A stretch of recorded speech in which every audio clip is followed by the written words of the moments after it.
High, আমি সঞ্চিতা। আজকে এসছি একটা সেলিব্রেশন করতে। সেলিব্রেশন না, খুব ছোটখাটো সেলিব্রেশন। আজকে আমার দিদি মানে ননদের, বড় ননদের আর আমার মেয়ের পিপির আজকে হ্যাপি আছে। তো প্রথমে ঠিক হয়েছিল যে আমরা এরকম কিছুই জানতাম না। তো বড় ভাগ্নি হিমা ও বারবার ফোন করছে এবং মেসেজ করছে, তোমাকে ফোন করছি পাচ্ছি না, তুমি প্লিজ স্কুল শেষ হয়ে যাওয়ার পরে এসো, তুমি আর মামা। তো আমি আর আমার হাজবেন্ড মিলে চলে গেছিলাম স্কুল শেষ হয়ে যাওয়ার পর ওদের বাড়ি। মানে প্রতিদিনই যাওয়া হয়, কিন্তু আজকের দিনটা একটু স্পেশাল ছিল। তো পরে গিয়ে জানলাম যে ওরা একটা এরকম কেক অর্ডার করেছে এবং কেক কাটিং হবে, তো তার জন্য আমাদেরকেও আরো ডেকেছে। আমি যখন এটা জানতে পারি তখন তো আমার খুব খারাপ লাগছিল, যে আমার মেয়ে এত পছন্দ করে এইসব বার্থডে সেলিব্রেট করতে বা এরকম। ও কন্টিনিউ বলে যায়, 2 বছর হলো ওর বেরোয় না পুরোপুরি হ্যাপি বার্থডে, তবুও বলবে হ্যাপি হ্যাপি করতে থাকে। তো আমি ওকে বললাম যদি আগে বলতিস তাহলে মেয়েটাকে নিয়ে আসতাম। এবার ঠিকও হলো যে মেয়েটাকে নিয়ে আসবো, কিন্তু তা করতে করতে প্রায় 7টা বেজে যেত। আবার ছোট ভাগ্নি যে, তার আবার টিউশন ছিল, তো লেট হয়ে যেত বলে তো আমরা আর যাইনি বাড়ি। একবারই কেক কেক কাটিং এবং সেলিব্রেশন করেই গেছি। আর এই যে এখানে কন্টিনিউ ধরে চলে যাচ্ছে, মানে আমার বড় ভাগ্নি বলছে তোমার কেক কাটিং হয় যাক না হোক, ওর মাকে আমার যেন ভালো করে ফটোটা আসে। আর এই যে এই মোমবাতিটা দেখে আমি খুব আশ্চর্য হয়ে গেছি। আর আমার যে দিদি, সে কিন্তু কন্টিনিউ ভাবে দেখে যাচ্ছে ওই মোমবাতিটার দিকে, যে এটাও কি একটা মোমবাতি। আর আমরা সবাই কিন্তু মোমবাতিটার দিকে তাকিয়েছিলাম যে ওটা বেশ যেরকম ফুলঝুরির মতো ফ্লাওয়ার হয়, তো সেরকম হবে, তো এটা না, এরকমই একটা স্টাইলিশ মোমবাতি। আর এরপরে চলছে আমাদের ভিডিও। আর কন্টিনিউ এরা যত কেক নিয়ে দাঁড় করিয়ে, ওরা কিন্তু আগে বলছে ফটো শুট হবে, তারপরে তোমার কেক কাটিং হবে।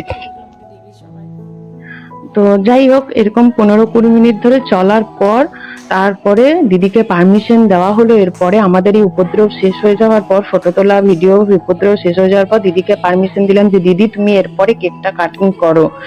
তো যাই হোক, দিদি এবার কেকটা কাটিং করলো এবং দিদি এখান থেকে কন্টিনিউ খুঁড়েই যাচ্ছে যে কিছু একটা পিস বার করতে পারবে, কিন্তু কিছুতেই পাচ্ছে না। তো ছোট ভাগ্নি বলছে, মা তুমি এগুলো কি খুঁড়ে যাচ্ছ?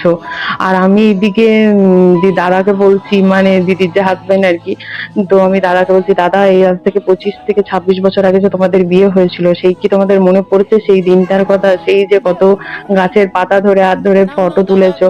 তো দাদা আমাকে বলে যাচ্ছে, না আমার কিন্তু এরকম কোনো ভিডিও একটাও দেখতে পাবে না। আমরা ঠিক করেছি দিদির 30 বছরের যে অ্যানিভার্সারি, সেটা খুব ভালো করে আমরা পালন করব, যদি সবকিছু ঠিকঠাক থাকে।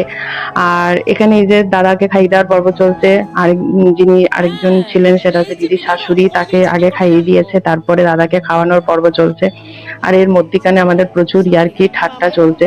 আর এরপরে যে আমার হাজবেন্ড মানে দিদির যে ভাই আর কি, তাকে খাওয়ানোর পর্ব চলছে।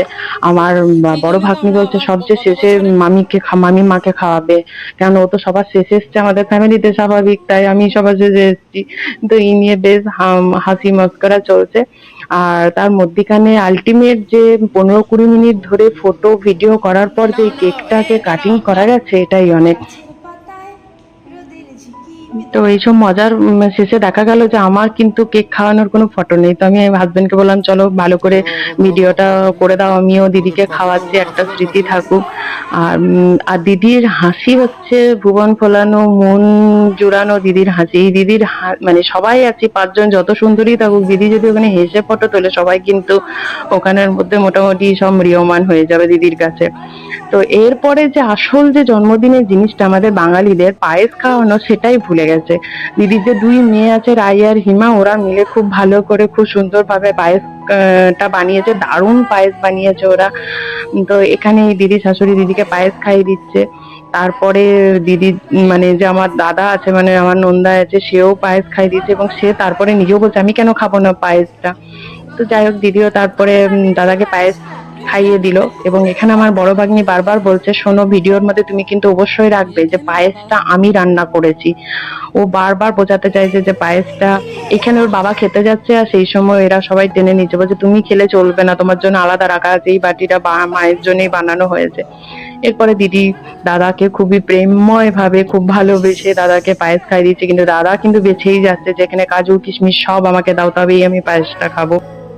আর এর মাঝখানে হিমার কথাটা শোনাই, আমি বানিয়েছি পায়েস। পায়েস যাই হোক, কেক কাটিং, পায়েস খাওয়ানোর পর্ব হয়ে যাওয়ার পর, এইসব সেলিব্রেশন হয়ে যাওয়ার পর আমরা নিচে গেলাম। আমিও দিদিকে একটু পায়েস খাইয়ে দিলাম। আর আমার ভাগ্নি বলছে আমি যে এই যে তোমাকে পায়েস মিষ্টি দিতে আসছি, তুমি সেটাও কিন্তু ভিডিও করো। তো এই যে আমাদেরকে খাবার জন্য দিয়েছে, সেটাই দারুণ কাটলো। দিদি খুব ভালো থাকুক।